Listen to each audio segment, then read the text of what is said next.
एक पिता की इमोशनल हिंदी कहानी, heart touching story in Hindi. Hello दोस्तों, आज मैं एक पिता की हार्ट टचिंग स्टोरी आप लोगों से शेयर करूंगा। यह दिल को छू जाने वाली स्टोरी एक पिता की जज्बातों की कहानी है। इस कहानी से आप लोगों को बहुत कुछ सीखने को मिलेगा। इस कहानी को लिखने का मेरा एक ही मतलब था कि मैं पिता की भावनाओं को आप लोगों के साथ बहुत ही सुंदर स्टोरी में पिरोकर आप लोगों से शेयर करूं। आपने माँ के बारे में तो बहुत सुना होगा, बहुत जगह पढ़ा भी होगा। माँ के लिए अच्छी अच्छी हिंदी कहानियाँ लिखी गई है, लेकिन पिता के बारे में बहुत कम ही लिखा गया है। तो दोस्तों, यह हार्ट टचिंग स्टोरी उन फादर को समर्पित है जो अपने परिवार के लिए जी जान से काम करते हैं, खुद की इच्छाओं को मारकर अपने बच्चों के सपनों को पूरा करते हैं। यह स्टोरी शुरू होती है जब मैं घर से गुस्से में बड़बड़ाते हुए निकल आया था और बस स्टैंड की तरफ आगे बढ़ने लगा। मैं मन ही मन बड़बड़ा रहा था, पता नहीं कितने पैसे छुपा के रखे हैं, लेकिन मेरे लिए एक बाइक नहीं ले सकते। अब मैं यहाँ से चला जाऊँगा और तब तक वापस नहीं आऊँगा जब तक मैं खुद के पैसों से बाइक नहीं खरीद लेता। इतना सोच ही रहा था, तभी मेरे पैर में मुझे कुछ चुभने की एहसास हुआ। नीचे देखा तो समझ आया कि जल्दबाजी में पापा के जूते पहन आया हूँ। उन जूतों में कील उभरी हुई थी जो मेरे पैर में बार बार घाव किए जा रही थी, लेकिन उस समय गुस्सा अधिक था तो मैं बड़बड़ाते हुए आगे बढ़ गया। एकाएक मुझे याद आया कि मैं पापा का पर्स भी साथ ले आया हूँ। मेरे खुरपाती दिमाग में एक ख्याल आया, क्यों न आज पापा का पर्स चेक किया जाए, जिसे आज तक उन्होंने किसी को हाथ तक नहीं लगने दिया था। पता नहीं कौन सा खजाना छुपा है इस पर्स में जो किसी को हाथ नहीं लगाने देते थे।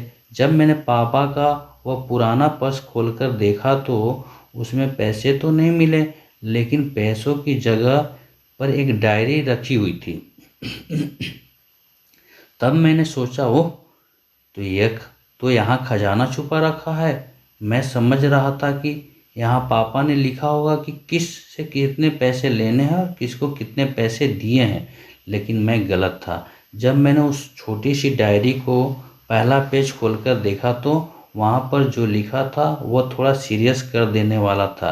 डायरी में जो लिखा था उसे पढ़ने के बाद मेरे चेहरे पे जो एक्सप्रेशन था वह गायब हो चुके थे, क्योंकि डायरी में वैसा कुछ नहीं था जैसा मैं सोच रहा था। वहाँ पर उन पैसों का हिसाब लिखा हुआ था जो अलग अलग कामों के लिए अलग अलग लोगों से उधार लिए गए थे। उस लिस्ट में कंप्यूटर का नाम पर भी पैसे लिए गए थे। कुछ यूँ लिखा था, 50,000 बेटे के कंप्यूटर के लिए। यह वही कंप्यूटर था जिसे मैं आज तक यूज कर रहा हूँ, लेकिन मुझे यह पता नहीं था उस कंप्यूटर को खरीदने के लिए पैसे कहाँ से आए थे, लेकिन आज पता चल रहा था। मुझे आज भी याद है जब मैंने पहली बार कैमरे के लिए जिद की थी, जो मेरे पापा ने मुझे 2 हफ्ते बाद मेरे बर्थडे पर लाकर दिया था, जिसे देखकर मैं बहुत खुश हुआ था। और मुझे खुश देखकर मुझे कहीं ज़्यादा अगर कोई खुश था तो वह थे पापा। अब मेरे चेहरे से गुस्सा एकदम गायब हो चुका था। और जब मैंने आगे का पन्ना पलटा तो वहाँ कुछ और विशेष इच्छाएं लिखी हुई थी। पहली जो विश थी उसमें जो लिखा हुआ था, अच्छे अच्छे जूता पहनना। यह बात मेरी कुछ समझ नहीं आई। तभी मेरा पाँव अचानक सड़क पर भरे हुए पानी पर जा पड़ा और तभी मेरे पाँव में कुछ गीलेपन होने का एहसास हुआ। जब मैंने जूता उतार कर देखा तो उसका तला टूटा हुआ था। यह देखकर मुझे डायरी में लिखी बात याद आ गई। तभी मुझे माँ पापा की कही बातें भी याद आ रही थी कि कैसे माँ जब कहा करती थी पापा से, अब तो जूते पुराने हो गए, नए ले लीजिए, तो पापा अक्सर यह कहकर टाल दिया करते थे, जूते अभी और चलेंगे, अभी कुछ दिन पहले तो ये लिए थे। मुझे आज समझ आ रहा था कि कितने दिन और चलेंगे। साथ ही साथ ये भी समझ आ रहा था कि पापा पर्स क्यों छुपा कर रखे थे। तभी उस डायरी को पढ़ते हुए बस स्टैंड पर पड़ी बेंच पर आकर बैठ गया। अब उस डायरी का आखिरी पन्ना बचा हुआ था। उस पन्ने को जब मैंने पलटकर देखा तो वहाँ कल की डेट लिखी हुई थी। तारीख के नीचे लिखा हुआ था 50,000 रुपये बाइक के लिए। बस इतना पढ़ा और दिमाग सन रह गया। अब मेरे मन में कोई शिकवा गीला नहीं बचा था। बस मेरी आंखों से आंसू चले जा रहे थे। मुझे आज तक नहीं पता तब मैं क्यों रोए जा रहा था। अब मैं जल्दी से घर की तरफ भागा, लेकिन जूतों की वह कील पाँव में अब तक घाव बनाने में कामयाब हो चुकी थी। मैंने जूतों को रास्ते में ही निकाल कर फेंक दिया और भागते लड़खड़ाते हुए घर पर जा पहुंचा।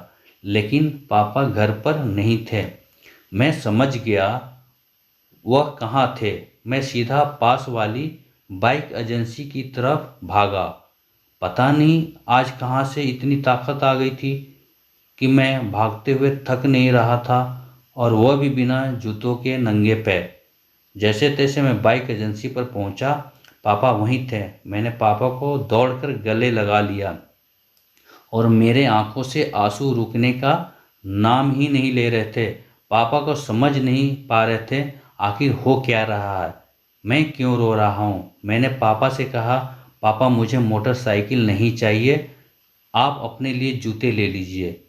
अब आज से मैं जो भी करूँगा अपनी मेहनत से अपने बलबूते पे पढ़कर करूँगा। दोस्तों, बस इतनी सी थी एक कहानी। ये हार्ट टचिंग स्टोरी लिखते हुए आज मेरी भी आंखें नम हुई है। मैं आज आपसे कहना चाहूँगा, ठीक ऐसे ही होते हैं हमारे पिता। हम अक्सर देखते हैं कि हम अपनी माँ से हर बात शेयर करते हैं और माँ भी इसके बदले में हमें बहुत प्यार देती है। लेकिन एक शख्स ऐसा भी होता है जो हमें छुपकर प्यार करता है। वो होते हैं हमारे पिता। यह परिवार में एकमात्र ऐसा व्यक्ति होता है जो अपने बच्चों से उन्हें बिना जताए छिपकर प्यार करता है। खुद की इच्छाओं को मारकर बच्चों के लिए सपने देखता है और उनके खुशी में ही खुश हो जाता है।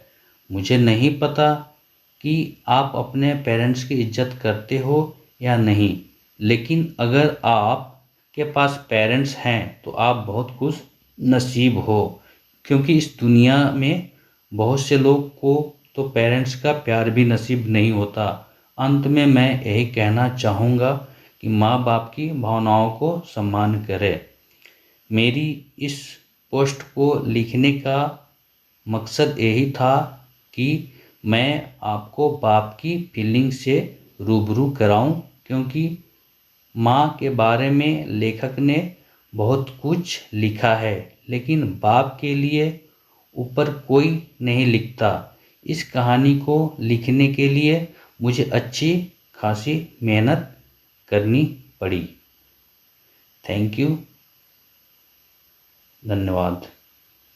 लाइक करें, सब्सक्राइब करें, शेयर करें।